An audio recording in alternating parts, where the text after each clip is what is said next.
Assalamu alaikum aziz ildeşler. Assalamu alaikum Halmurada. Esselamu aleyküm hormatly vatandaşlar. Ve aleyküm esselam kemine. Sağlık korunçuluk mu yaşama edelim? Sağlık Halmurada. Yine bir neçe günden beri sizi sorayalar. Halmurada nere de deyip. Halmurada yine ekrana getirdik ildeşlerimiz. O ses probleması yine bir zat bar olsa bana suratda yazarsınız. Dünkü yalak olmasın. Halmurada bugün ildeşlerimiz bilen bile yana bir esası dünkü sapara bilen aydın eden gurrun vardı. Yalan vardı cemiyetin içindesinden ya da cemiyeti çüreden yalan vardı. Gurrun ettiler. Indi bizem şonun azıcık başkaça nemesine gurrun edeli. Yine şu cemiyeti yalanın içinde entegem o tutup saklamağın yollar ve diktaturanı koramağın yollar vardı. Gurrun etsek ne babalar. Peydalı Valla olursa başlasın. ildeşlerimiz nemetleri yalak selcerip bilmeli hükman suratda sebebi. Bunun anırsında yatan trilyonlar var dedik. Hemişe de aydiyaz. Yine o trilyonları almak için, o gücü elde tutmak için, o gücü ervet tarafa ulanmak için bunlar özünü koramalı.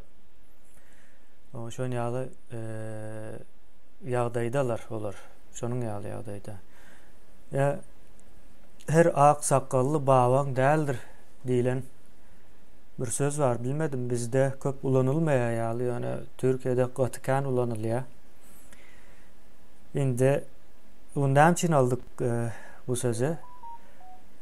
Diktatura özüne koruma için daşardan işlep başlamalı. Yani halkın köp bölüğü daşında olsa demek diktaturanın belli bir aparatları yani mış çıkarayan aparatları, korkuzayan kağıtları, korkuzup bilse şol aparatları, malumat toplayan aparatlara o halk bilen bile daşına çıkmalı hükman suratda. Onun yalık yurdun içinde kalıp bilmeyeler. Bu bir. İkinciden bular yanı yakında çıkarıp başlamadı. Yani köp adam bilyendir hem aslında hükümet tarafına işleyen kâr bir şahıslar var. Göze ma'lum hemme kimin bilyani. O son hemme kimin bilmeyen görünüşler var buların. Mesela ular dürlü ediye adamlar son neme deryalı da.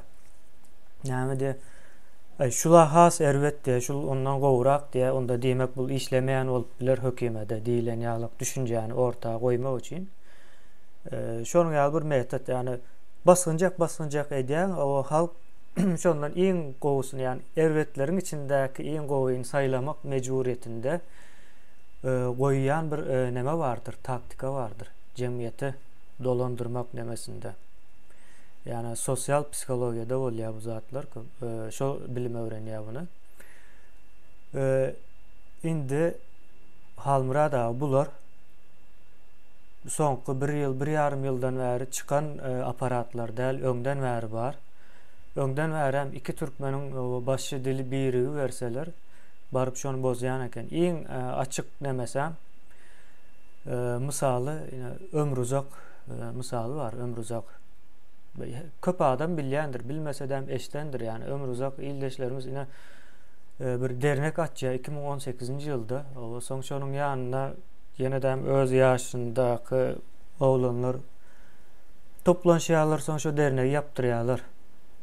Ya Ömrüzagam aldyp Türkmenistanyň içine ýerip şu wagt näme nerede belli däl, maglumat ýok. Indi şonu näme üçin edýärler?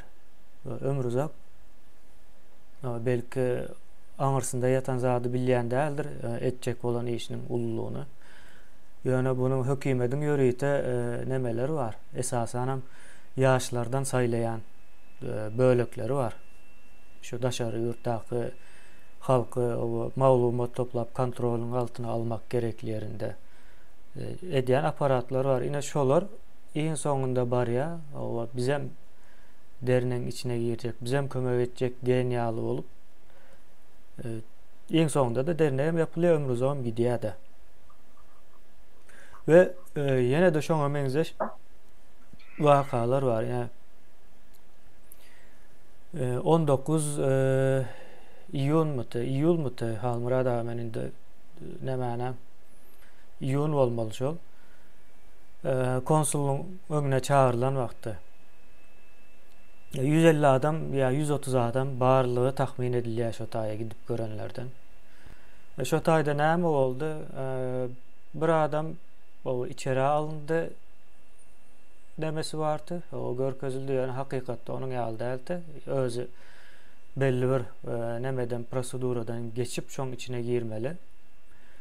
O içeri girenden soňra meselem Azatlyk radiosu ýene de şoňa meňzeş bir kısan ýerden ýine o Türkiýe deport etjek bolýar diýilen ýaly gorky görkezýän nämäni berýärler köpçülikleýin. Ine bulam nämäni diktaturany daşyndan goramak bir usuldur. Ýoksa her bir çalaja kanun ýa-da bir günlük ýaşaýyşda bir etmeli işler bilýän adam akly ýetäýmeli şoňa. Konsulluň öňüne barsaň, o garşylaşýagyň polis bolarsa, olar mejbur goramana. Sen polise garşylyk berseň, o polis hem seni içeri alar. O içeride de käbir olaryň prosedurasy var. Ondan geçmeli. Ýoksa polis seni deport etmäne, bu işler üçin ýene bir zat etmäne haky ýok. Polis deport edýän bir gurama däl birinciden. Deport edýän aýratyn guramalar var. Olaram hemme zatyny iňçe görýärler. Bir ýalňyşlyk bolaýsa olaryň boýnuna galýar. Eň soňunda ýene de. Indi şu şekilde halkın gözü korkuzuldu. Halkın gözü korkuzdu. Bundan çıkan peyda näme oldu?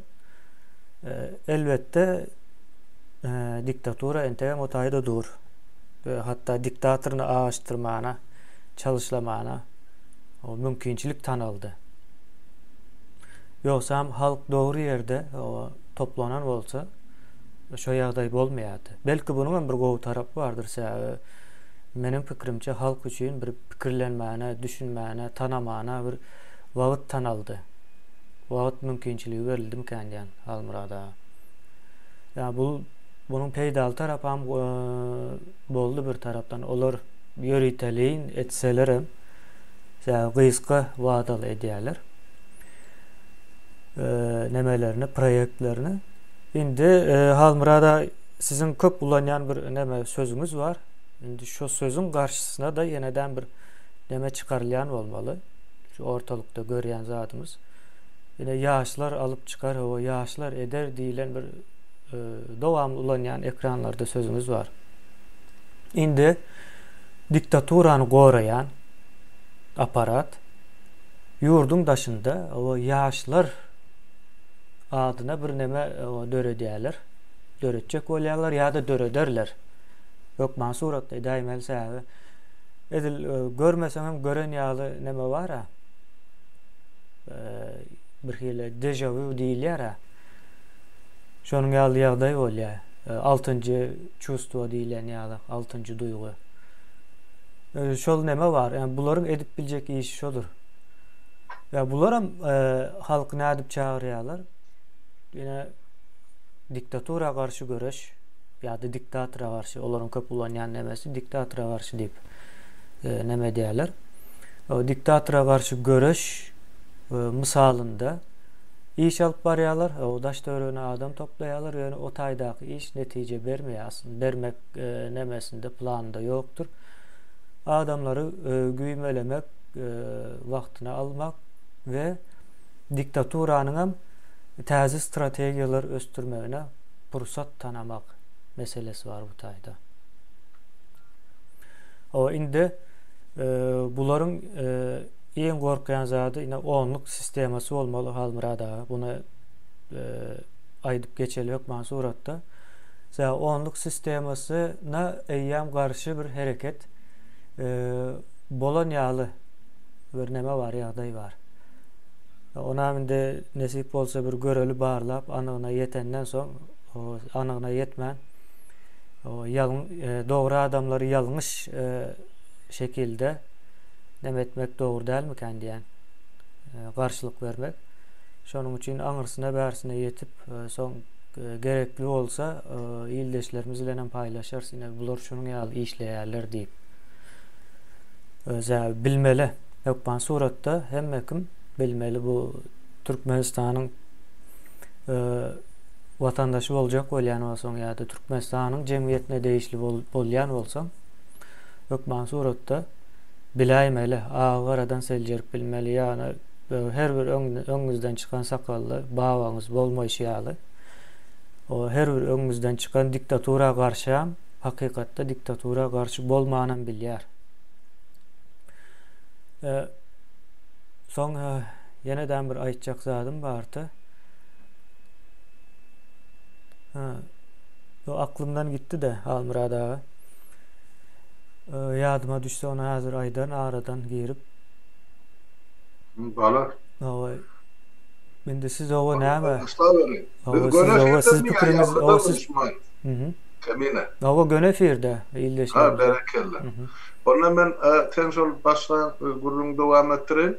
Meselem şol hökümet elmedam özüni goramarla diktator rejimli hökümet bolsun ya bu demokratik rejimli döwlet bolsun o içerki daşarky gorany üçüne diýen edaralar goramalar her bir döwletde bar.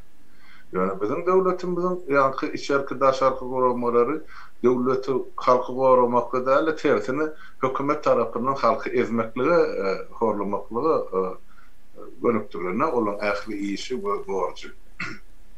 Şonuň üçin bizim öz bilýänimiz, öz görenimiz şol 90-njy ýyllaryň başyndan bäri şol KGB diýilen gurama halkyň garşysyna iş alyp bardy. KGB-niň metotlary ýa usullary gata agyrdan gelýär. Ol 30-njy ýyllarda toplanan bularda tejribe bardy. Adamlar näde gynamaly, näde horlamaly, nähili ýagdaýda etmedik günahçylaryň boýnuna goýmaly, näde şolara boyun aldyrmaly.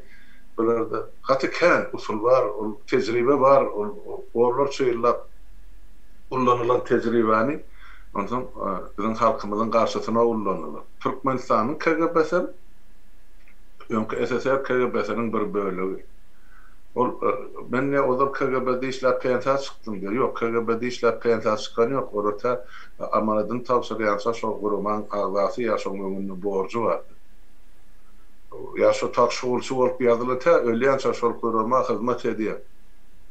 Dörli görnüşde.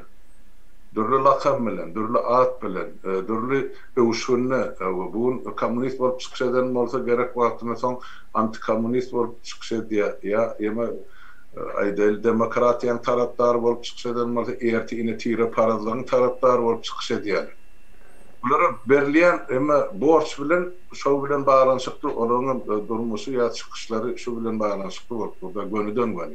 Şoň üçin olur belli bir ýerde aýlyk pulluk alýarlar ýa-da şo öz jarlaryny aman saklaýarlar ýa ýygyna galan dogam garnaşyny gowy ýaşamaga mümkinçilik ýa şert berýär. Ine şogulçylygyň bir formaty ýa agentura. Ondan indi polislere gelsek, poliste de şular ýalyk bar, kadimden gelýän oyun barda. Ine iksan polis otur, seni çağırdılar aýdaly kemini polis uçastagyna aýt. Bir polisiň üstüne gyýgyryp, kirip başga aýt, sen kim näme etdiň? Näme üçin döwlete, hökümete, prezidente garşy gitdiň diýip o stoly ýumruklanmaly, sana haýbat atdy. Beýle kız otur sesini çykardy. Ondan bir çilim çekmäge diýär beýle gelip sen saçından sıyparlap ay onu kan önsörmek bu sizin yuvaşlık bilen bana ait mesela şadar ulyalı var hem zattık man bärden köşeştirip başlıyor. Şol o poliseski erbet poliseski oyununu oynayalım. Onun olyan korkudan yana oturan adam ikinci polisiye ananya poliseski. Onun bolanda adam bolmadıklı adam da oynayıp buna gurrun veriyor. Ene şey bir benanım törmedik yani. Ya gerek informasyonu alýar, ya komşusynyň garşysyna, ya işdeş kardeşiniň garşysyna, ya gullukdaşynyň garşysyna, ya asla tanamaýan adamsynyň garşysyna görkezme berýär. Gördüňa öz durmuşymyzy, ömrümde durmuşymda görmedik adamlar gelip men garşyma ýeme arda ýazyar şol gemede Orsiýanyň prokuraturasy. Almurady gördük. Her eline bir pistolet pırlap durdy. Men elim o mal eplenin ağam men näde pistolet pırlamak. Yani ayçak bolýan adam ene şol primitiv usullar bilen adamları getirip bize karşı koyup şol tadı adamların karşısına ine şayat bar diýen yani getirip adamları yok ediýär. Bir gün adamlar. Şol metot indi yurdun daşynyň akylary nädip kullanylacak? Göni akydip bilen aklar. Türkiýe gelsek, Türkiýe döwleti şu gün şeýle indi biziň adamlar bilen ýyl ýarymdan gowrak işleşip gelýärse Türkiýedekilerim şol sany. Yani bir adam deport edildim Türkmenistana siyasi garaşlar üçin yok. Bir adama şol hökümet gelip azar verdim sen siyasi işler bilen meşgullanýan diýip. Ol hem yok. Azar verilen bolsa ya içine alınan bolsa, yığınılan bolsa, olum şol işxanaň öňüne barlygyny edi. Men çykyşlam dura. Öňkü yapylanyna gitdi, täzesine goýlanma. Şol işxanalaryň öňüne barma, goralgy yer, ol o taýda baran adamy polisiýa şol işxanany gorýar. Kim barsa da şolary ýygyna gaýtarmagy polisiýa borçly. Şol territoriýa, şol gapyň işigi eýem Türkmenistanyň territoriýasy. Şonun Türkiýe Respublikasy üçin edýär. Kanun aýdyp berdi. Kanun ursat alyp, şo taýda durmagy, onu barın miting geçirin. Yok, yekelikde piket etjek bolsaň birje adamdan geçin şol köçeden elinizde transparent näme listop kalky diýär. Şol görkezinde geçkin ýöne bir adam bolsa, ol adanoşny piket diýilýär bir adam. Onu polisiň saklama hakkı yok. Bizinkiler ne diýär? 5-den 10'un barıp soň öňünde durup birini diýär, birini çalyp. Näme çözün? Diňe? Şol adamlaryň başlaryň hereketini böwet goýup. Ona prioritetli hökümet. Şol taýny görýärmi? Tendensiýa seretsen, kemine. Şol 19-njy ýylyň ýemesinde 27-nji oktýabrynda Stockholmda bir daha şu taýda ýanky protest mitingi başlady. Bir näçe adamlar esasen öz maşgalarynda onuň şol men kardeşim Aýyp Kakazan Täziban ogly gelini çağırlary ýene bir kuştanadı. Men şeýdi şondan başlanan ýeme hereket soň gelip ýuwaş-ýuwaşdan dekabr ýanwar aýyna adamlaryň köp ölmegine geldi. Taparaga geldi, ondan köp öldi. Adamlar diňle ýuwaş-ýuwaşdan situasiýany düşünüp başladylar, ýurdun içinde oýnalýan siýasy oýunlary gördüler. Soňra herekete geçip başladylar. Hereket näil hereket? Birek tanymany başladylar, birek bilen salamlaşmany öwrendiler, birek dogan nimäge başlady adamlar. Ondan bilelikde haýsam bolsa bir aksiýalar etmeli, şuma bir kanun oturup hökümetten diýilmeli, täze watanma täzeden gurmaly düşünje adamlaryň aňyna oýulup ornaşyp hem de duýgulanyp başlady adam.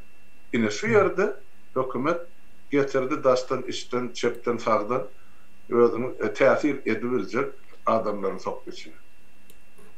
Men atlarym tutup oturmaýyn, şol oppozisiýa diýip tananýarlaryň köpüsi, özüm şeý diýip tananýarlaryň köpüsi, şol men saýtymda çykyş edip video rolik goýup ýa-ýenen bir zat özleri etmese de öz adamlaryň oturdup ine şu taýdan özüni reklam edip soňra gırat şekil ine şu biziň edýän hereketimizi daşyndan ýykmaga başladylar.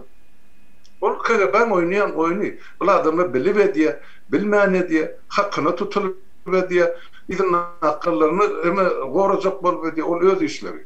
Yani şol edilýän iş ýalňyş we ters olum halkyň ýa-da döwletiň bähbidine der. Ol diňe diktaturaň bähbidine. Olar öz janyny gorajak, biz olardan talap edip dursa jogap bermeli. 30 ýyl eden jenaýetiňiz üçin. Berdimuhammedoň bir kanun şol kursyny eýlerligini men ana 6-njy ýylyň 20-nji dekabrdan bäri aýdyp gelýär. 2006-njy ýyl. Näme şu güne şeýle onu garaşyp seredip oturdular. Beýle buň döşün urýan biz opozitsioner-de, biz gahryman, biz lider-de, biz näme diýen. Nirde boldular bu? Ine soram ulusy. Näme şulardyň 20-nji ýylyň maý aýyndan soň çykyp başladylar. O zaman nirdedirler bu? Mene duran yerimde hana aýdyp berdim halk elmidam hasabat berme borjum var. Näçe ýyllap Azatlyk radiosyna muğda işläp berdim. Şo halka öz pikirimi, öz garaýşymy ýetirmek üçin, halka düşündirmek üçin bolup geçýän siýasy wakalary ýa ýeňseden edilýän oýlar bar. başardığımda bir adamın edip bilecek işini edip verdim ben halkıma. Ben onun için pulum soramak, adam soramak, avrayım soramak. Ben öz kalbimdaki edip gelen adam. 30 yıllar sonra medya otuyor. Bunlar gördü, halk cemlenip başladı. Hükümet sokmalı hükmen ara getir. Agenti Valiyan diye de Rusaysa o tesir eden agentleri var. O yaksen aydısın yarıp bir o dip çıksa da bir erbedirek diye bir ondan mervet diye ondan halkı bölüyorlar. Sonra haysın kulağına hoş yapsa halk şu tarafa gidiyor. Ne için halk gidiyor? Sebep bizim halkımızda siyasi düşünce yok. Onu aytmak gerekiyor. Sebep bizde hiç asıl kemin Türkmenistan'da bizde hakimiyeti siyasi taydan çalışmanın tecrübesi yok. Bolmadık Türkmenistan'da. Siyasi partiyelerim yok. Bolsa da kağıt yüzünü döredildi. Diğer kompartiye olan bir parti Sovyet Soyuzu'nun halkın özünün partiyası oldum yok. Niyaz dövrüne partiye oldum halkın yok. Kurban Gül'ün dövrüne var mı? Yok. Ol özünü näme ol telekeçiler nämelen partiyası ol bidi ol adın çıkan yerini gördüğün halk bilen gölleşen yer var mı? Yok. O kağıt yüzündeki fiksasiya oğlum devletin yurdun içi için niyetlenenlerle devletin yurdun dışı için niyetlenip döredilen partiyalar. Ay ene Türkmenistan'da köp partiyalık var deydir. Özüne ene demokratik devletlere ya dünya cemiyetine inanırcak bol oyun ya da edilen tilki sapalı. Başka hiç de ene tezede yine de ene partiye döredilir cemiyet hareket anırsında ne var? Bizde şu vaktlar döredildi diýmek üçin bir yerden registrasiya geçmelerini kanuna teresi. Men şu parti açsak diýsem, men parti döredilen registrasiya dokumentler bolmaly. Hiç olman hasaba alınan gününü yılını aýtmaly. Men ne bar ana Türkmenistanyň internasyonal sawetynyň döredilen guruluşy ýyly güni aýy belli. Sany belli adamlar. Yekata hasaba alınan Türkmenistan'ın kompartiden daşların hasaba alınan siyasi cemiyetçilik kuramı.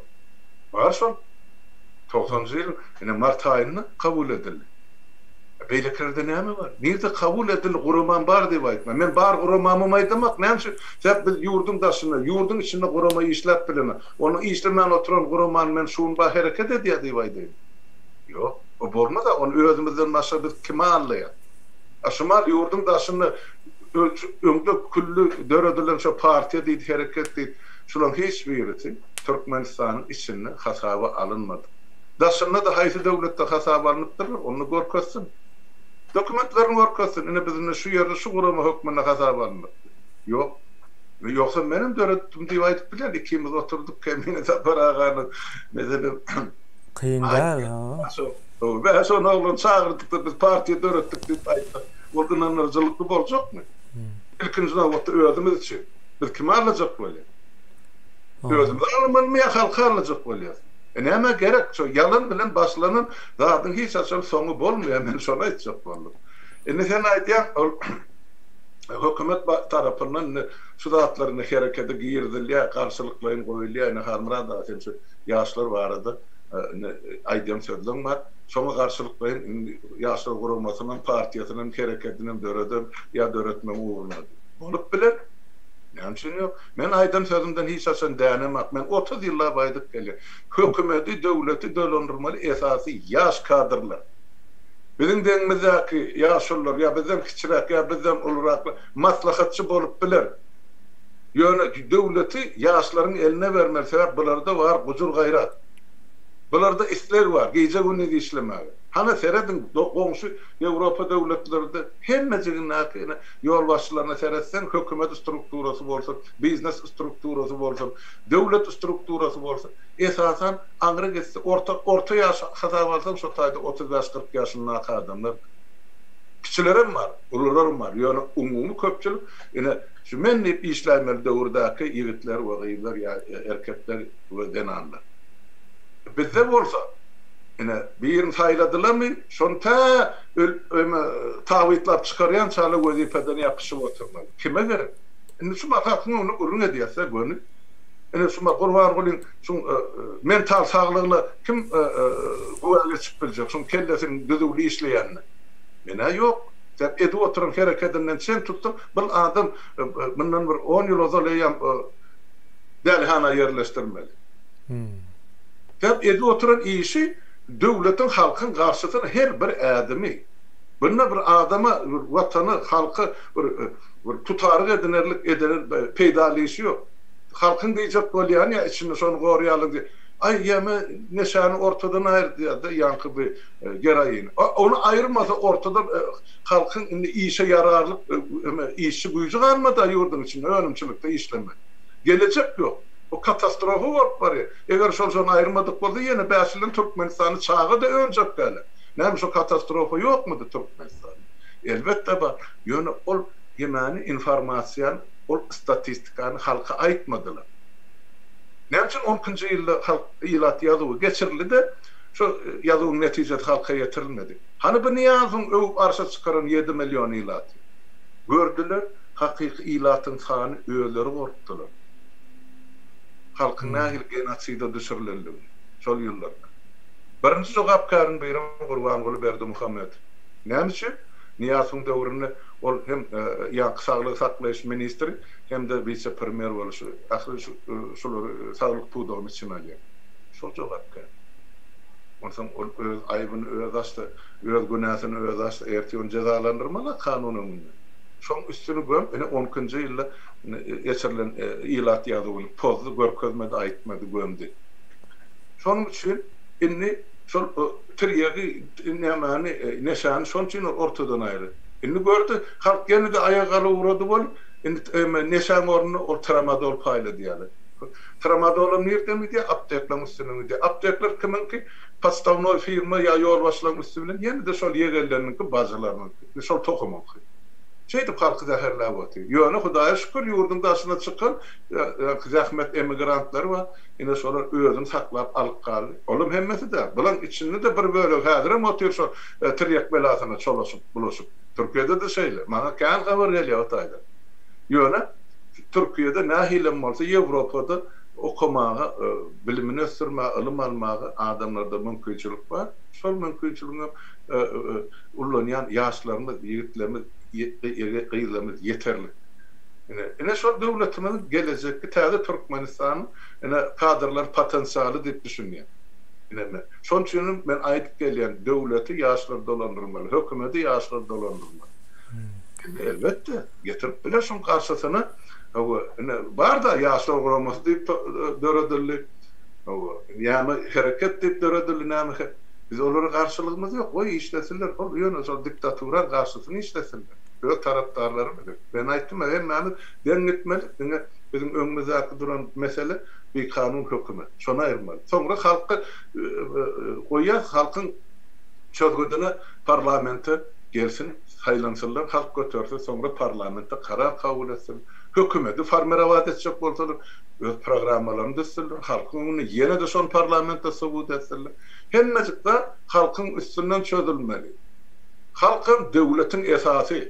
Devlet demek, halk demek, halk demekin devlet demektir. İkisi midemiz bir. Halk olmasa devlet yok. Sonra düşünen aklı. Bunlar halk deyse, kurban olayım ağzına qarab oturan ne bir dilsiz ağızsız bir tür adam deyip görkezecek oluyor. Böyle değil. Halk devleti dolanırcı güçtür. Yine sonra açacak olalım. Eğer de İsa çaytmalı olsa kemin. Doğru. Halmurada yeniden bir neme var. 25. noyabr meselesi var da. Yani şotaya geleli. Şimdi 25. noyabr nahil görkezdiler. Terörist topar. Yine bir zat dediler. O son yüzlerce 500 sahanı belli değil de yani şu başta alınanların sahanı 121 deyip biliniyor. Onun daşında ondan sonra yani yıllarca aldılar içine. Ondan sonra ne ettiler? O almağını öğreniştirdiler halka. Demek o hükümet içeri alıp bilya deyip. Şimdi içeri alınan adamlar kimdi şu 25. noyabrda? Devlet strukturalarındaki işleyen ya da devlet mekanizmini koruyacak olan adamlar olmalı. Yine şu vaktki aydılyara sapara biz devleti kuruyadık deyip devleti kuruyadık o yani näme etdiler? 94-95-nji ýylda duruzup başladylar. Bir-birden şol adamlary aýryp uğradylar. Soň o aýrylyp başlayan adamlaryň bulara garşylyk vermek üçin ya dil döwüşdiler ya da yani dil döwüşme diýende erwet manyda däldir ildeşler. Yani bunu şol 25-nji noýabrdan soň dil döwüşme meselesine näme dip aldylar. Yani bu iki taraplydyr. Hem erwet hem gowan bolup bilýändir ýagdaýa görä. Indi şo taýda hökümede doğru yolda gitmeýänligini görýän adamlar, yani döwletiň wezipesinde işleyen adamlar, yani yitip barýan döwletiň wezipesinde işleyen adamların bir dogurlamak, düzeltmek üçin o elinden gelen işi olmaly we munam näme etdiler? Halmyrada entek çalaja bir işareti gelen wadyna ýok etdiler. Munam ulu dawara bilen yıllar boyunca adamlar ýok etdiler. Şu içeri giren adamlar ýok, 121 sany şo wagt insan hakları guramalar tarapyndan käbirleriniň suratlaryna çelli var. Spisegi var munyň. 25-nji noýabr wakasy başarılı bolan bolsa-da şo wagt Niyazowam gidýärdi. Gurban bolam gelip bilmeýärdi. Şonuň kollektivindäki bolan bütün azalar ýa-da adamlar, şahslar arassalanmaly ta. Indi o meselemi hazır edil şoňa meňzedi we bilmeýärler. 25-nji noýabr meselesine ýöne şoňa meňze işleri daşynda alyp barýarlar. Meselem ogry sözü gaty meşhurdur. O ogry sözüni ulansaň hemme ýerde geçýär kendilen bir näme bar? Säbäbi jemgyýete de siňdiripdirler halmyrada bunu. Ine terörist sözüne eger siňdirip bilerdiler. Şo wagt Niyazow wagtynda ýöretdiler hem. Ya şu wagt geçerildi elde terörist sözü. Ýoksam aýdýamyşlar. Bizim arkamızdan ama aýdýamyşlar. O diktaturaň öze terörist diýmiş. O diktaturanyň bärdäki gorawçylary, olaram diktator diýip at berýär, ýa-da diktator boljak bolýar diýip at berilýär. Ildeşler ýa boljak bolup bilinýän zat däldir ol. Bir adam çykyp men diktator boljak diýip bolýan däldir. Buna o jemgyýet kabul edýändir ýa-da jemgyýetiň özü şonu döredýändir. Hökmän suratda. Ine 25-nji noýabr meselesine ýene täzeden gelsek, şo wagt o içeri alınan adamlar barada hiç kim sesini çıkarmadı. Aslında näme etdi bu zat diýip soran adam ýok. Indi gelip 18 ýyl, 19 ýyl soň täzeden orta çykýar.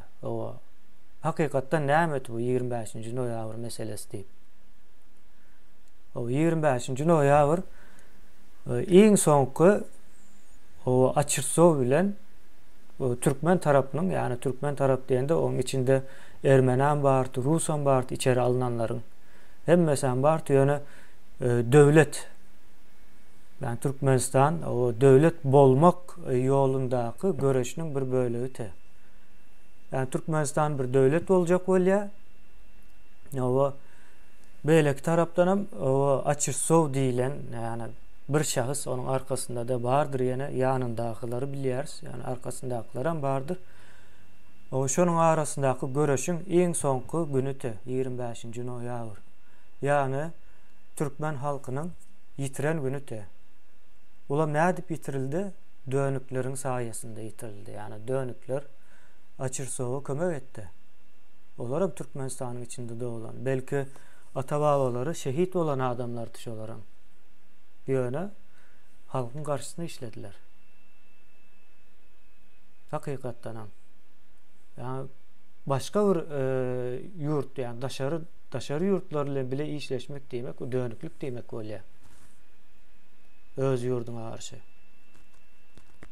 Yani şonuň ýaly nemeden geçildi. Indi şol 25-nji noýabr alyň ildeşler.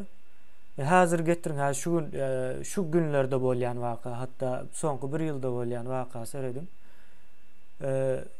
Ekrana çıkıp o diktaturan ayırmalı ya da Gurbanoğlu neme şu meseleleri köp giýirilýän däldir. Iň köp aktual mesele Halmyrada erwet, Sapara erwet. O tüveleme indi bizem erwet bolduk diye. Şonun ýaly meseleler gidýär.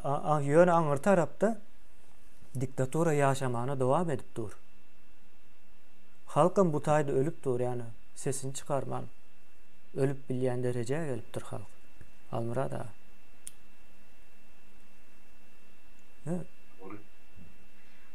Kemin hati ulu ve ağırlı mesela o da oturuyorsun da şuna. Bu arada men şol yankı yaklamalam diýdi inne halk bilen şol sohbet etdiğimde yankı parlamente geldik sonra bäri kışmar geçilmän otursa sebäp bu her gün barda çıkıp dur Türkmenistan'ın içine. Ondan sonra bu zatları aýtman köni men bolundatlar aýdyp otursun halkym doğru düşünmez deyip şonun için şu günlük aktual wajyp meseleler üstüne durup otursa şuma. Yoksam sen aydanyň 25-nji tanjar ya 25-nji noýabr wakasyny men o beter daşynyň filap oturan adamlar şol siyasi işlerin içinde, şol toparın içinde bolmasa şol siýasatynyň içinde bolan adam bok bilne bilýär. Ve nähil boldy? Aydaly Türkmen oppozisiýasy, yani şu birleşen Türkmen oppozisiýasy 93-nji ýylda Moskwada döredildi. Sonra 95-nji, 94-nji ýylyň şu tutlugyndan sonra 95-nji ýylyň mart aýyndan sonra ol oppozisiýanyň işi ýatdy. Tap on agdasy bolan men Murad Esen biz şu beçe gaýtdyk, soňky taýda yani 94-nji ýylda Taşkentde Özbegistanyň iki sany ýigdimi uğradyldy. Goşaly Garaýew bilen Murad Aýmyradow, Muhammed Gul Aýmyradow olar şo taýda Taşkentden tutsak edilip Türkmenistana gidildi. Ene şol adamlarym, onuň Abdukul bar, ene şol adamlarym esasy ýol başlasy. Şol Türkmen oppozisiýasy halkyň öňüne çykyp, hökümetiň öňüne çykyp, dünýä medeniýetynyň öňüne çykyş edip oturan adamlar diýip aýtsam ýalňyş. Bir nähil tutuldy, nähil basyldy, näçin ýatdy, näçin soň işlenilmedi, men o zatlar mal kysgaç gepleşikde aýdyp ýetişjek ýa halka dol açyk görkezmeden üstünden böküp gitsem ýene de halk dogry dürüst kabul edip biljek galy. Näme bolany düşünün. Ýöne kysgaça aýtsa ta 2001-nji ýyla çeldi. Soň ýene de Türkmen oppozisiýasy 99-njy ýylda Şübeyçede döredilip, hereketi täzeden giridildi. Abdukul Bärik gelip, bizim oýumda mihmançyly, şu taýdan onuň gelin täzeden başlaýalyk. Şol öňkü wepat bolan ýigitlerin hatyrasyny dikkatmek üçin ýa döwletine emretmek üçin. Şondan soň täzeden dikilip başlady Türkmenistanyň birleşen oppozisiýasy. Sonra 2001-nji ýylda Barış Şyhmyradow wezipesini taşlap görni Hytaýdan Orsiýada gelip öýüni men Niýazowa garşy oppozisiýa çykýan elan etdi. 2002-nji ýyla çellem şol Barış Şyhmyradow öýüni öz başlap topar grupu näme diýip atlanyrmaly pikirdeş, ugurdoş adamlardan ýurdun daşynyň içinden öýüni tarapdar ýygnady. Onun böyle mümkünçülüğü var mıydı? Elbette vardı. Onun mümkünçülüğü Abdukul yokurdu. Abdukul yurdun daşırına Moskwada oturuyor. Barış Şyhmyradow ta özün oppozisiýa çykýança hak hökümete hizmet eden adamdı. Hem vice-premier boldy, hem güýjüllonjulary kurýer etdi. Hem ählisini, hem soňra da iň soňunda da Niýazowyny Hytaýa uğratdy. Ol şu ýeme Türkmenistanyň bir taraplık statusunun aftarı ve şol amal eden adam Barış Şyhmyradow, onu bilmek gerek. Şol 94-nji ýylyň tutlugyny Orsiýada talap edip Orsiyetten bir Türkmenistan'a akıdıp suud ettirmekçi bolan Barış Şeyh Murat oğlu bilen talapnama ulatdy. Onu aýtmak. Son Orsiyetten biz bärik çıkamazdan sonra Şweçya hökümetine de hat ýazdy Barış Şeyh Murat. Murad esen ikimizi ýygyna gaýtaryp bermek bardy Türkmenistan. Ol primlerin başa barmady. Ýöne şol 2002-nji ýylyň sanjar ýani noýabryň 20-sinde şu yurtda adamlar tutsak edilip başlandı. Men o içki senaryosyny bilemek sonra yüze çıkıp başladı faktlar. Olum gurnolum oyun. Bir yurdun içinde bir yerde akıllı başlı, iyigine adam düşürüp bilecek ya devlet düşünceli adamlar var varsa hemmecin şu girmese bolsa olmasa ene şu topara gatnaşdy ya ene şu devlet adalsyk değil yani özleri işledi nämetdi kömek etdi diyen yeme bilen yok ettiler.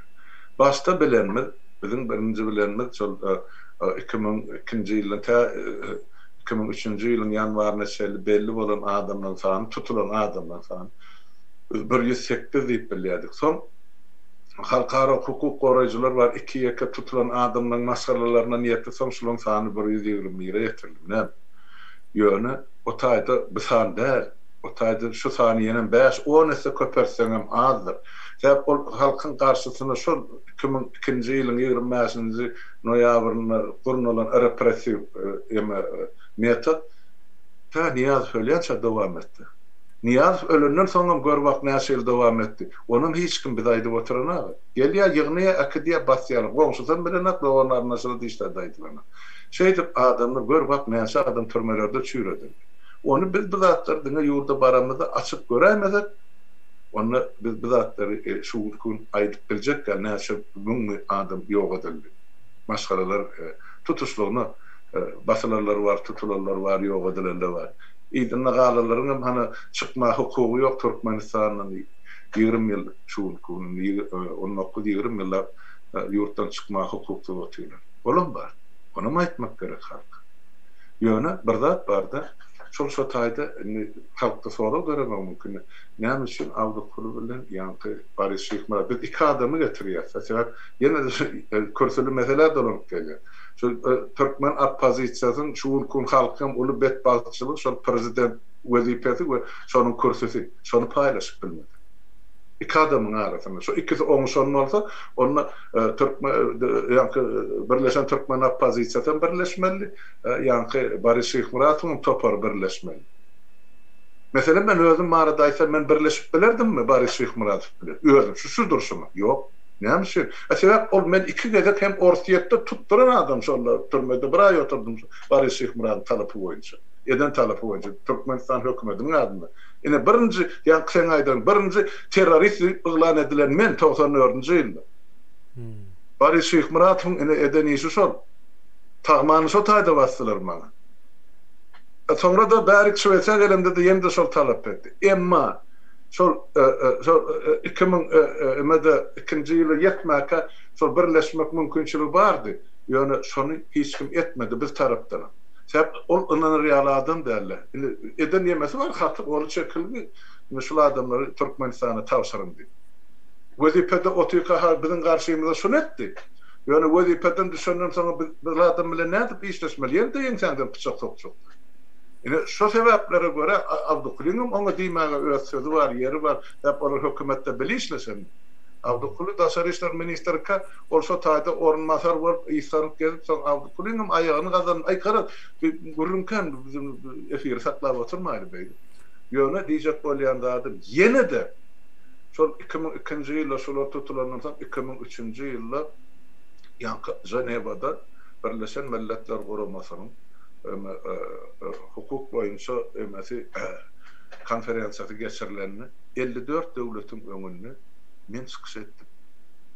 Şu ýitirmedilerleri Türkmenistan hökümeti açyp görkezsin we şu taýdan Ýewrosaýyzdan barja komissiýa şolaryň hemmejini tapmaly, görmeli, gürleşmeli, şolaryň ýagdaýyndan habar almaly. Emmanuel Decaux bir Fransuz vardı. Olam şol Ýewrosaýyz tarapyndan bellenen Ýewrosaýyzyň işläp eden ýa-ni Moskowski mexanizm diýip ýöreter Suriyal Kadı kanun kabul ettiler. Olam durşunu şol diktaturan karşısını Türkmen halkının bahbidini türmelerde oturalığın hemmezin ayan etmek için. Yani şonu salmadı hükümet. Yani men şu tak gidip çıkış ettim. Şol yoksa Bari Şeyh Murat birinci men tutup akıdıp basıp türmede yoğa çıkardım. Yani men oları gittiğine Bari'si için on türmeden çıkarmak için çıkış edemem. Birinciden Bari'si yekede o tadı 108 adam tutulur. Onun hakkını biz korumalı değil mi? İkinciden Bari cinayetkârim bolsa şol işte. Nämedenim bolsa men garşym ya beýlekin garşyna. Onun emesi hadysy sudyasy prokuroru niýas bolmaly. Onun hakkı yok. Ol şoňa öz buýrugyny buýurduryp etdiren adam. Ine şu prinsiplerden oguralyp şu adalet diýip men şu taplar çykyş etdim şu adamyň hemmejini goramak. Ine ýa-da aýdýan şol Sanjar wakan bilen baglanşykly zat gysga saýtsaçy. Men bu gurruny saparagan ýanyna gozgamak sebäp on derde agyr. Doğru düşün vatandaşlar. Näçe doğruny ýok etdi. 18 maşgalan iklimlerde proto hojulugyny getirip buldozer sal düzläp çykdylar. Bir gijede sapara bolna etdi. Men ozalym bilýän onu. Bir gijede 100den gowrak iklim familyalar tasawwur etdi. Yani oğlum ne eden münasip var ya olur mu işe katmıştım yok. Yürüyte kurnolan. Sebep açırçov deyilen haramdadan avrına dik oturmuş. Şon arı bilmedik yeka yağısı saparıklıyım falan. Ne için? Saparıklıyımda kelle var. Saparıklıyım şol devir halkı çörek verip bilen adım. Devletin 70% büdjetin men 3 ettim. Elimde fakıtlan bar deyip oturan adamı. Kim olunanmayan adam bar olsa hani fakıtları var seyredin. Şonun getir fakıtın görülüp sorugadın ya haýyş eden jurnalisti ya beýlekisi siýasatçysyny mene sataşmy. Geçen çor 27 ýylynda barman. Innem bardyr öýdeme. Ýöne halk bilýär. Diýen ol demede çaýhanada gündügüm aýdyp otyr ýaşly. 94-nji ýyldan soň şol ýa-ni saparykly bilen on başlygy paýda geldi meret wezipesinden aýrylandan soň millet ine makaronu üwäp şondan çörek ýep başlady. Buğdayla oturdu. Şoňa şerli döwleti millete saklan ne şu edara şu gurama şoňa mene 2 sany ýol başlady. Şoňa islese de islemese de karşı tarap kabul etmeli. Bu hakikat. Ajam bolsa süýjem bolsa kim haýsy gulagy bilen eşdiýänem bolsa şol. Men şoňa aýtjak boldy. O Halmurada ýanky edil açyrsow diýeri ýaly. Häzir hem saparagan gow görmeýän ýani gow görmeýän diýmeýin. Ýürüýtelep o şonuň şu hereketiň içinde bolmagyny islemeýän adamlaryň sany gatykän. Şonuň üçin her türlü neme atýarlar, şyltan atýarlar. Owry diýip görýärler, o diktator diýe ýa-da yalançy diýe, aldatdy diýe, o bizem aldady diýe gatykän nemesi bar da hekaýalary bar. Yani demek o bir adam üstüne köp gidilýän olsa o adamda ya dogurluk vardır ya da şol adamdan gorkýandyrlar. Şaýda men aýdaýla kemine dilegelli bilegelli senne şu marşy bar aýdyp otylar. Birinciden saparagy gyzel onu bir gowur real bir erbet görür ýa. Saparagy görýän zadyň gönümel aýdyp otyr. On bar aýby bar bolsa saparagy gönümel andy. Näme içinde pikir var olsa gönü yüzüne aýdýar. Isle kabul et, isle kabul etme. Ol iş adam. O kellesinde san bilen işläp oturan adam, ol humanitar däl, ol siýasatçy däl, ol jurnalist däl. Ol işini bilýän adam. Indi şu 2-4 bolmaly diýse, şu 4 bolaýmaly, 5 bolup bilen aktyw aýdýar. Şoň üçin on berýän maslahatlarym şunlar. Şu iş şeýledilse şeýle netije berer, bu iş beýledilse başga netije berer. Netijesini aýdyp berýär. Ondan bu adamın diyen sözünü, pikirini üns verilmeyecek bolsa, onu biz kime üns vermeli? Men düşünüp bilemem. Maňa da diýerler. Sen Halmurada, sen ýekelikde özüň çykyş etsen, adam Hülyal saparagan ýanyna barma, ay ine ol eýle, ay beýle. Ay ho, watandaşlar, siz maňa dogry düşünin. Men çağa del, menem bilýän kim bilir bu durmuşda ýol geçmeliligini. Men saparaga bilen bu durmuşda koltuklaşyp ýaşamak islegim ýok. Biz bile den bir dogan ýaly bolup hereket edip şu diktaturadan diýinmekçi. Başaryp bilsek şol ýeterlik maňa. Onu bana da diyorlar Halmira da. Bilýän, näzir aýdyp tarışdy. Diýe bir çykardylar, ene 1,5 milyon dollar pul ogurlatsın. Hani kimin alanını, kimin ogurlarını dokumentler bilen suwdy. Näme gelip saparagadan ötünç soradylar. Yok. Milletin içine attılar, ene şolar ýaly. Şu dokumentin görkezmejek bolsa diýmek ýene de 25 ýyldan soň ýene de şol adamyň ýüzüne gara renk çalınjakdy. Yok, vatandaşlar. Beýle däl, men ýa-ni şo Barys Şyh Muratyň mysalyny getirdim. Şol men 2 gezek resmi kağıda gol çekip talap edip Türkmenistany getirip atyp ýok etjek adamy men şoňa arka durdum Birleşen Milletler Guramasynyň 54 döwletiniň öňünde. Hep men öz etmeli borcum var, adalata seretmeli ýagdaýym var. Eger men şo taýda adalaty gözlýümsem, onu beýleki gözlýümsem kim onsoň ol adamlar goramaz. Şu taýda da şular ýaly. Ýalňyşy bar bolsa teoriýasyny, praktikasyny aýtyn, çykyn garşysyna diskussiýa edin. Yani ol ogry bir jümri olaýtdy, bu beýtdi, ana gyňyr gürleýe, gaharly gürleýe. Bolsa şol adam. Ol gülüna bir azy ýylgyrysmadyr adamda. Ene şol onky. Bağışlan vatandaşlar, hiç kim başına gelmesin. Taparağa masalasynyň başına açyrça bilen, niýasyn salan, oýuna gelen bolsa, sen nädip çymsardyň, men bilemem. Yani bilmeyen zatyňyz üçin biderek gerek adamyň adyny garalajak bol, töhmet atjak bol. Näme gerek kim ştaýdy näme utýan, men düşünüp bilen. Utýan zat diňe Gurban Gulyň möhledini zor diýen. Şoň oglunyň tahtyn berki diýen bar zat. Başarýan bolsaňyz aýdyp otursa, hana ýol barın ine döwleti özüňiz ýitgediň başarýan bolsaňyz. İşläp oturan adamyň eline aýagyna urmak näme gerek, men düşünüp bilemem. Maksatları näme? Maksatları ýakyn men bilýär elbetde. Ýöne halk şoňa düşünüp bilemem. O Halmira da wagtymyzdan bolberdi. Menen bir näme aýdyp toplaýyn. Häzir iň soňky aýdan. Aýdyp bagyşlyk gönefir bolsa, sonra bar bolsa aýt gysykçyga bagyşlan watandaş kemene sen gowlayan görünmek bir sagatdan 10 sagat görüleseň azlyk etjek. Men şoň üçin aýdyp oturup, biraz düşünürmesen ýüzde aýdan ýok howa diýeniň bilen olam ýeterlik derler. Bagyşlan watandaşlar. Aýdyp berkemen. No, yine yankı neme vardı. O şu diktaturanyň ömrüni uzaltjak bolýan meselesi vardı. Indi şu daşynda diktaturany gorayanlar 30 maýdan gorkaýarlar. 30 maýdan soň o bizim o diktaturamyz ýykylarmykan diýen ýaly düşünjem var. Bilmedim men onu da. Ýöne şu 30 maýyň o gelmesiniň tarapdary däl bular. Ýa-da 30 maý meselesiniň üstünden gülýärler.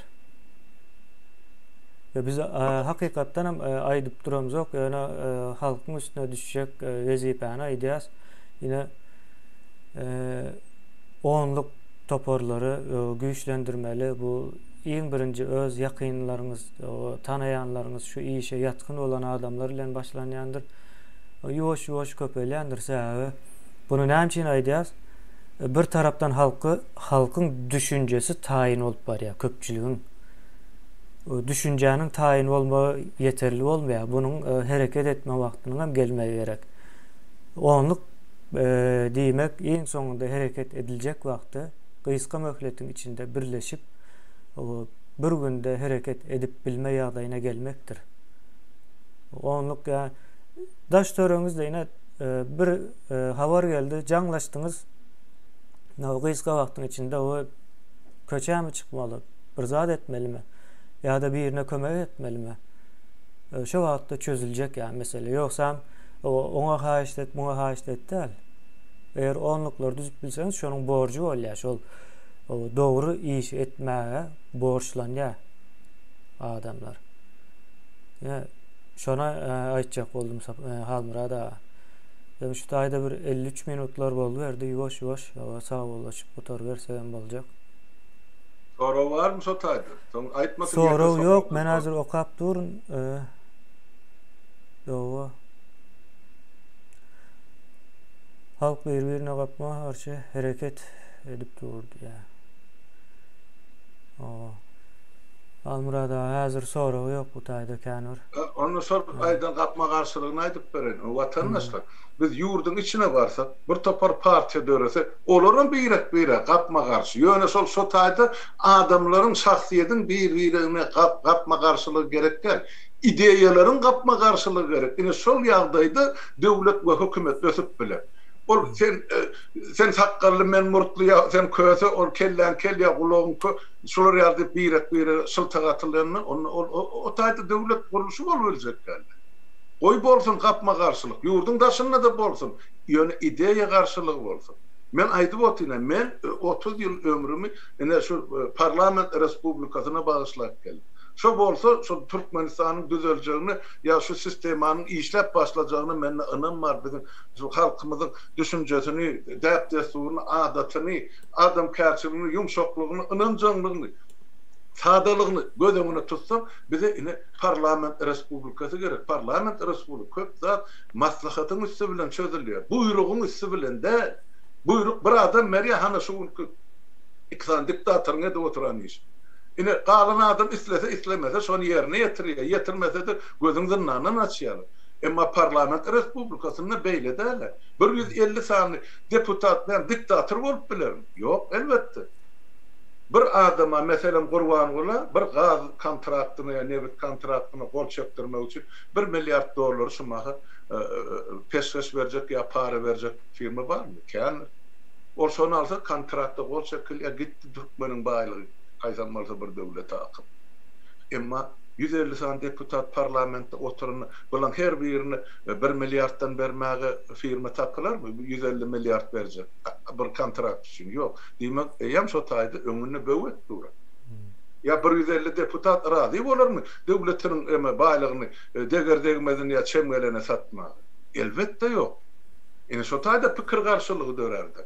Şonuň üçin men parlament respublikasy diýem. Şonuň gön aýdyp otyp. Bularym gön açyk pysgyrmalar halkyň öňüne öz ideýany, öňe sürýän pikirlerini aýtdym. 3 aýlap hemmäňde mümkinçilik bar. Gelin Türkmenistanyna hani telewizionyna çykyş edin, aýdym. Etsem petsemňizi, planlaryňyzy, maksatnamaňyzy. Hökümet düzjekmi, parlamentde barjakmy? Halk götürse hemmäňiz bir kürsüde oturup. Ol men işimden, ol halkymyzyň sözgüdüne bagly. Şol sany meniňem ykbalym. Men diňe boyun alandadım 3 aýlap şol halky täzeden saýlaw geçip täze parlament saýlamagy men halka şol mümkinçilik döre diýär. Şona edip berjem. Men ýurdun daşynda oturjak diýme. Barar men şol ýurda. Şo taýda da halk bilen şu täze parlamente saýlar. Kimi saýlar? Ol halkyň işi. Götürse sizi saylasın, götürse öz içinden çıkarsın, götürse şunki aktivistler saylansın, şunki çıkış ediyen adamlar saylansın. Halk özüne gereğini özü saylar. Ben şuna açacak bolum. Bärde o taýda olur prezident boljak bolýan, ýa-ni aýho men şu wezipen ady tutularyna teskenip gedýän sebäp şol prezident wezipesi bolan üçin ne şu batga batdy. Ine Türkmeniň tragediýasy. 30 ýylyň dowamyny näçe million adam bu dünýä bilen bir wagt hoşlaşdy. Barın gonamçylykda serediň ýazylan mazardaşlaryň kimiň sebäbi üçin, kimiň ýöreden siýasat üçin ol adamlar bu dünýäden gözden ýumyp getdi. Watandaşlar. Şu zatlara bir üns verin bara. Men şonu aýtjak bolum. Mene gysgaça aýtmaly bolsa şeýle ki, men eger tamamlap bolsa şu ýerde tamamlar. Ýöne şol bolan geçen zatlar bu ullukan tarih onu elbette etmeli on gurulumunu. Ýöne menne wagt ýok şu zatlar etmeli. On gurulum etjek bolsa şunki bolup duran ýurdun içinde daşynda bolup duran siýasy ýagdaýlar bar. Görüpdiňmi tragediýa, halk açlygyny urunup otdy. Indi bu zatlar taşlap, 30 ýyl şundan öňe şeýle boldy, beýle boldy, men onu etdim, bunu etdim diýip otursak, olam geçikdi. Ýöne edilen işler bar, gatyken. Ýöne halk bilen ol başlygy. Men bar aýtjagym şu demeli. Hal Murada, ine biz indi 30 may nemesine 30 maydan soňky günlere taýýarlyk görýäsdi. Şo taýýarlygyň bozmak isleýänler köp. Şonuň üçin hem şu zatlary halkymyz bilmeli. Ine 25-nji noýabrda näme boldy? Ya da ýurdun daşyna çykan o bütün toporlar hakykatdan hem o diktatura karşımy? Diýilen soralar orta goýup ondan soň o saglyklы şekilde o täze Türkmenistanyň düýbüni tutmak bizim maksadymyz. Şonuň üçin hem bilmelimi kendi yani bu zatlary yani esasen şu 25-nji noýabr meselesi gaty möhüm. Menem bile bokdum bir ýyl bundan öňe hatta gyzyklanmadym hem açyk aýdaýyn ýöne 25-nji noýabrda o Türkmeniň iň soňky o ykbalynyň gararan güni bolupdyr da. Garalan güni. Yani häzir şol başgaça bolan bolsa-da biz şu wagt Türkiýede yani halkyň 2 milyon Türkiýede gezmezdi. Yok. Onu arkaýyna aýtsa bor. Şol hatda men gönü garşymy meni iderlän adam diýiller Barys Şykmurad. Şol hakim bol, şol Niýazyň ornuna prezident oturan bol. Ýöne on aşagyna ýan adamlar var. Biz olaryň köpüsini tanýarsa, nähil intelligentdir, nähil ilimli, bilimlidir. Ondan Barysy etdirermidi o şol işler? Elbetde yok. Ýöne şol taýda gapma garşylyk aýdýar, iki şahsiýetiň arasynda bol. Şol 2002-nji ýyl biz tarapdan prezident bolmaly adam Abdukuliv, on tarapyndan prezident bolmaly adam Barys Şykmurad. Sonra Barys Şykmurad tutulandan soň ýene de oppozisiýa döredi, ýene de geldi, Hudaýberdi Orazow var, Nur Muhammed Hanaw. Bular hem oppozisiýa, bular hem topar, bular hem 7-nji ýylyň ýanwar aýyna depik gitdiler. Öz guruldatlaryny özleri depik gidýärler. Näme? Şu taýda da biz gidip saýlawa gatnaşan bolsak, men 100% ynamlaýdy. Şol ellim saýlanmazdy prezidentlik. Saýlanmazdy adamlar. Men gaty gowy bilýän şol saýlanmazdy. Türkmenistanyň içinde gözü ýorlugy alyn, bizim ýolumyzda seredip oturan adam. Atkan şol döwür. Ol aslında adam tanımadık şahsiyet gelip näde prezident kursyna ýelap bilýär, özüm bir kanun ýagdaý. Ene şu taýda şol oppozisiýa diýilýäniň jogapkärçiliginiň düýbünden ýoklugynyň alamaty. Ýoksa maňa da garasy ýok ýa, menim şoň üçin, menim oppozisiýa şol döwür. Ýöne ene umumy edilen işin netijesinde ene halk ýene de aýak astynda galdy. Men şonu aýdýar. Ene üçüncü gelip ýene de halk şu ýalňyşlygy yol verecek bolsa ýene de tapylar. 3 topar oppozisiýa bolanmasa indi 5 topar bolar. Sebäp şol Türkmenistanyň ýer astyna aqyatan 10 trillion dollar hiç kim arkaýyn rahat ýatyrana. Ene adamlaryň şoňa düşünmek gerek. Gelmeýin ene. Ýa-da gaty agyr ýöne adamlar düşünüp başlany känini düşünmän oturan. Ýöne gorka alamaty var, onu çykarar. Orlukly mesele şol adamlaryň gorugy üçin döredildi. Şoň üçin aýdýar biz orluklar gerekdi. Açy bilse şol hökümet bir orlugyň üstüne açyp biler. Ýöne galan orluklar işlemegine dowam etdi. Edi biljek işi ýokdur şol mehemäň işgärler. Şuň şol orluklarda adamlaryň sany Türkmenistanyň içindäki mehemäň işgärniň sanynyň kän eýär. Men şonu aýdaýyn, hemme zat üstüne açma. Şuň eýär ba. An göreli erteki gün handa şol 4 milyon halk orluklara düzülenden soň şular 10 minuta oturan şo köşkün. Ýok. Ýöne şo güne ýetirmejek bolup, şo hereketi halka etdirmejek bolup öňüne alýar durly ýollar bilen. Urup döşüni yaratdylar o bir topar adam. Men aýdýam. Niýe dediniz? Şol 7-nji ýylda bir kanun hakimiýeti basyp alan. Siz hemmäňiz bardyňyz da. Ýaş ýigitler. Tamam. Niýe dediniz? Birden bugun ýöne ýaka ýyrtyp, ene Türkmen halkynyň emmesi, gorosy, ýa şamşyra ýol görkezisi. Görkezin oňa da garşylygy ýöne arlap etmeň de bu işler. Halk bilen görleşeňiz, gözüni ýüzüne seredip görleşer diýen sözüňize jogap berin. Şu jogapkärçilik bolmansa ene 30 ýyllap halkymyz kösenip geldi. Hemmesini çöplep ýygnady. Şol 2002-nji ýyllaky gornalan ýanky gazetçilik diýilýänden soňra Türkmenistanyň içinde şol halkyň öňüne çykarlyk bir adam ýa bir maşalany goýmady Niýaz bilen açyrsa. Hemmejigini ýok. Abi senet şulerlim geldi de halkyň bilmegi gerek. Indi geldi. O öňkü eden günäsini bildi. Näme şu adamlar azat etmedi şu. 7-nji ýylda şunyň köpüsi diýri de türmede. Ondan märim 14 ýyl geçdi. Näme şu türmede akla bardy, hat habar ýok şu näçeli. Ne dogan arnasy bilen ne beýlekli ne dünýä jemgyýeti. Ha? Ondan bu zalim därli kim bolýar? Ganhor därli kim bolýar? Maňa diýerler, harmada sen ol nähilim bolsa garşydasyň siýasy dille gurly, siýasy dille tanqid et. Ay ho, ona tanqid ederlik siýasy söz galmady. Watandaşlar. Siz men aýyplajak bolmaň, o bilen men paýyş gurulşar. Men entägip dilimiň ucundan aýtmaly 100%-iň birinem oňa men aýdamak paýyş söz bilen. näme eýlep oturan wezipesine hormat goýun. O wezipeň kanun şertlerine men ona hormat goýar ýaly. Ha? Men ona hormat goýar, o konstitusiýa hormat goýýarmy? Ya halkyna hormat goýýarmy? O näme gürrüňledi ýa? Men o bilen näme şol bular ýa adam diline gürleşmeli ýa medeniýetli söz tapmaly. Mende söz ýok ol adam üçin. Lellim şol. Gitsin özüm psikolog diýdi, psikiatr diýdi, şolun komissiýasyny görkezsin, öz mental saglygyny. Ondan şondan soň gürrüň eder. Dowam. Şol adam barada. Görüp oturdyňa näil musallatdy. Ay musallat, hakyky musallat Almurada. Yo, halkymız hem şo musallatyň şo taýda näme üçin oturanlygyny düşünmek gerek. Arkasında giden adamlar we özlerçe sistemalary bar. Biz şolar bilen göreşýäs. Diňe diktator ayırmak meselesi çözmeýär buna. Halmurada şu taýda boldy edele. Bir saat geçtik biz. Sağ olasın. Boldy diýsen boldy ýok. Dowam et diýsen Halmurada daha taýýar ýok.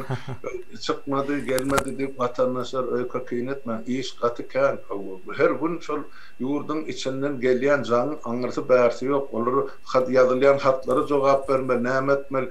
O bir topar adam uğradıpdır, olan materiallaryny işläp size ekrana ýetirjegem bolsaň, bir hepde geçti bir topar wakalaryn ýurdun içinden gelen maglumatlar. Şoňa da wagt ýok, dogry düşünjek bolun. Dün çykyş etdim, öňüň gyýyla bilen bugün siz bilen öz aramyzda maslahatlar bar, öz edýän işlerimiz bar. Başda adamlar bilen duşurlýa, gatykan edilýän iş, gyzgalanlyk edipdi. Bolaram 30-njy may, hana şol hökümete öňüne goýdylar, biz ana 10 sany sonra punkty. Bu ýerine ýetirsin. Ýetirenak, onu biz alajyn tapyp başlaýa çözer mesele.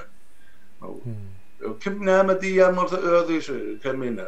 Hol hökümet on töweregine asmana aşağı çekäýsin. Ýöne biz halkymyz üçin etjek işimiz bar, etjek hyzmatymyz bar. Ýöne inni üçünji nede şol bir ýa-ki dırmaga basmanlar aýamyz bilen maňlaýymyz urmady. Gerekli. Appozisiýa üç gözek büýürüp, üç gözek çaşdy, gördük, tejribemiz var. O yetiren yetkilerimiz gatykan, näme üçin ýene de halkyň çağatynyň başyny poka sokmaly bit. Belki nowatda şu halky ody tekleýän öz çağalaryny teklep görün, ýylyň öňünde, ýa özüňiz durun. Ody özüňe bas, ötmese keseka diýe türkmen. Gelin şondan başlaýyn. Ol daşyndan gizzelep, gerek wagtdan düýämenip hatawa ukmak, ol erkekliň alamaty da hiç kim üçin. Ýöne şonu alyp bolan wakalar tersine çöwürip başga öwüşüne aýdyp şurrugyny çykarýarlar aýdylaryndan. Şuň bir ideýany mersek, erti şu ideýany tersine urýar. Men ýa-ni aýtdym da ýaşlar barada, ine aýdýan ýaşlar gelmeli. Ho, ýaşlar gelmeli, hökümete de, döwlete de dolanyrsa da. Näme yaman şudatlar, ýaşlar gelip alyp gidip otursa, senden duşla ulrak kiçirak. Ha, sizde bar da sizde huzur gaýrat bar, isler var esasında. Hyjy var şudatlar amal etmäge. Halkyňyza gowy görünmek üçin, ýaşy işler edip ýygyňyzda ýaşy at galdyrmak üçin. Näme üçin siz etmeliler? Ha? Men nesil şudatlar etmezsen hana enni kilimin üstüne yaslanıp yatı hiç daha da yarama. Sebep öz döwrüne, öz enatalar olary köçe çykman diýdi men döwrüm. Şolaryň şonu etdiler. En şuun kulak näme üçin elinden ayağından yapışýarlar. Adamlar bir ada çykdy. Sizem bir öz borcuňyzy, günäňizi duýun, bilin. Nesilleň öňünde ol özüňizdäki başga adamy bir zat aýtmaly diýemekmi? Özüňize bir soragy jogap berin şu soragy. Ne güne salyatmyz gelecekki, nesellenmedi. Menim ahli doğan garnaşym şol ýurdun içinde. Ýeközüm şu wesede ýaşan, maňa şu durmuş görünen agam geregem der. Men goşgaltam arkamda 30 ýyllar. Şonu düşüren agam. Bir minutda gitmeli bolsa men düýün taýýar, şu günam der. Ýöne her bir adamyň etmeli borcu var watan öňünde, halkyň öňünde. Şoň men şonu aýtjak bolum, başga hiç de. Balık kemine men şu taýda duraýyn ene. Öyle Almurada, ağzınıza sağlık. Hoşlaşaýalar. Vatandaşlar sağ oturun, sağlıkta görüşelim. Wagt tapdygymyzdan duşar. Ne ýaşlar bar, tügeleme. Gelecek şular bilen bizem yardım edeli. Bizimle dostum gelin yaşlar sizem koşulsun şu işleri oğurluklarınızı öğretin. Öz ıhtibarlı adamlarınız bilen. Değil mi Ömer? No. Sağ olun aziz ildeşler. Hal murada. Sağ olun.